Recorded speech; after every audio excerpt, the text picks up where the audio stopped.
नमस्कार दोस्तों, आपका स्वागत है हमारे यूट्यूब चैनल पर मेडिकल कोचिंग में। आज हम डिस्कस करने वाले हैं जो बीटेक एली के लिए एग्ज़ाम होता है, जिसे लीट भी कहा जाता है, तो उसके डिटेल सिलेबस के बारे में।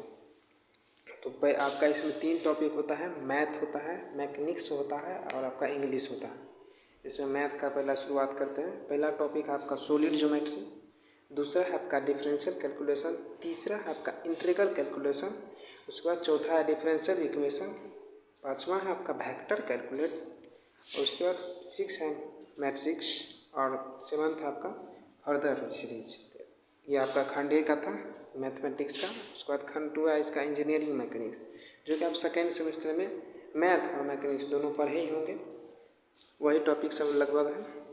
मैकेनिक्स का पहला है इंट्रोडक्शन, जिसमें लॉ ऑफ मैकेनिक्स, उसके बाद कंसेप्ट ऑफ रिजिड बॉडी और इसी के बारे में पढ़ना रहता है। उसके बाद वेक्टर मेथड होता है सेकेंड, उसके बाद वेरियस सिस्टम ऑफ फोर्सेस, चौथा इक्विलिब्रियम।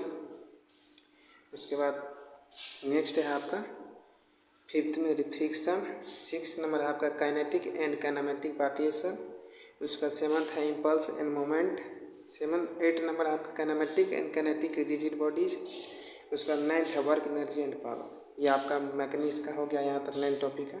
उसके बाद टेक्निकल इंग्लिश है आपका 1 नंबर में है ग्रामर एंड कंप्रेशन, 2 नंबर में है आपका बिजनेस कंप्रेसेंडेंसी, और उसके बाद तीसरा है आपका एलिमेंट्री और स्पोकन इंग्लिश।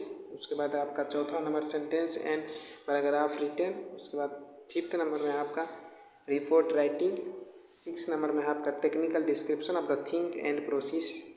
उसका 7 है फ्रीड्स रीडिंग, और 8 नंबर आपका स्पोकन इंग्लिश, जिसमें आपका इंग्लिश में आपको कंपलसरी है पास करना। इंग्लिश में अगर पास नहीं कीजिएगा मैथमेटिक्स और मैकेनिक्स में आप जितना भी नंबर आन लीजिएगा तब भी आपका फेल माना जाएगा। इसलिए इंग्लिश को आपको पास करना है, और मैथ और मैकेनिक्स ये दोनों पर आपका जो है ना मेरिट बनेगा, जिसमें कि आपका मैकेनिक्स से 50 क्वेश्चन रहेगा और 4 मार्क का 1 क्वेश्चन रहेगा और 1 निगेटिव मार्क रहेगा।